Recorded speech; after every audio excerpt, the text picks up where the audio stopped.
My brothers and sisters and my beloved confreres, a very hearty welcome to each one of you to the seventh Sunday of the liturgical year.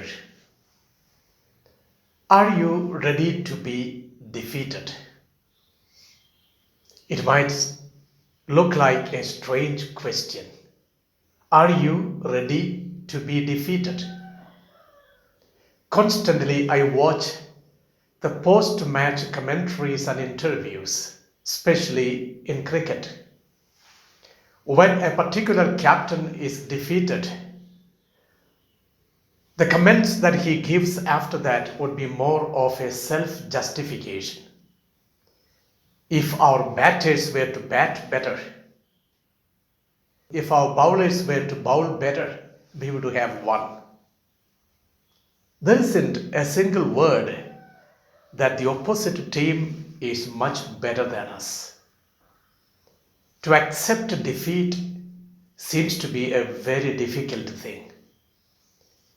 I still remember that wonderful celebration after the independence of India. The whole country was jubilant, celebrating its victory over the British.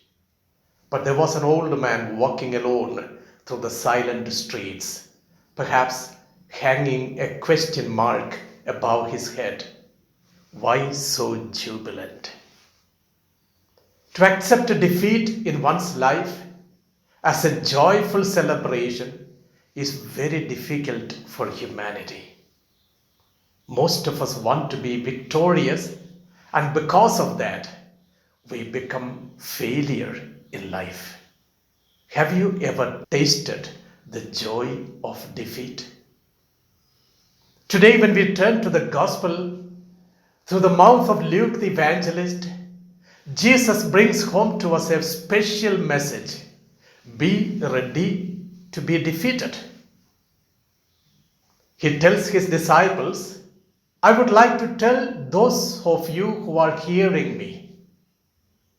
This statement of Jesus at the very beginning of the Gospel has got a very important place. I would like to tell those of you who are hearing me. That means, I have told you so many things before, and unless and until you have understood those things that I have told you, what I am going to say now will be difficult for you to grasp. And what did I tell you before? Blessed are the poor. Blessed are the hungry. Blessed are those who are crying. Blessed are you when people revile against you. And when you have accepted the joy of that blessedness, what I am going to tell you, you will understand better. I tell you, love your enemies. That would have been a shock for the disciples. For a Jewish culture, which has always held the view that defeat the enemy is our life philosophy. Tit for tat is the Mosaic law. And therefore, anyone who attacks you, attack him back and defeat him. All the wars that the Jews fought until then were in terms of this. Fight, and you are fighting for God. Now Jesus tells, be ready to love your enemies. Yes, my brothers and sisters, this is a serious question. How to do that? Jesus even goes further and he tells, love your enemies, pray for them, do good to them, bless them. These are the ways that you would receive abundant grace in your life. And Jesus tells 4 ways to go ahead with this loving the enemy. First and foremost, he tells, when someone beats you on your one cheek, show him the other as well. This is a warning message for the disciples. In order to make them understand, when they preach the gospel, they will be ousted from the synagogue, as Jesus himself was ousted. Later we see how Saint Paul suffers beating after beating. To that extent, persecutions, difficulties and struggles will follow those who preach the gospel. And this is one of the reasons why Jesus tells, turn your other cheek as well. A second way to love your enemy is, when someone takes away your tunic, give him what remains further. Do not go after to get it back. Yes, my brothers and sisters, this is something that is connected with the missionary life of a Christian. You are on a journey. And on this journey, you encounter various kinds of people. People who are thugs, people who are robbers, people who are wanting to steal from you. They will take away everything from you. But still, you shall not be affected because they have taken away your tunics. Yes, the Lord goes further and He tells them, when someone is asking you something, give them in abundance. Do not hold it back. Your goodwill is the reason for your blessing. Very often in all the parables of Jesus, He shows when you have lost something, how you would gain further. Think of the joy of that person who lost one sheep and went after that, leaving the 99 behind. The double joy that he receives in the context of his life.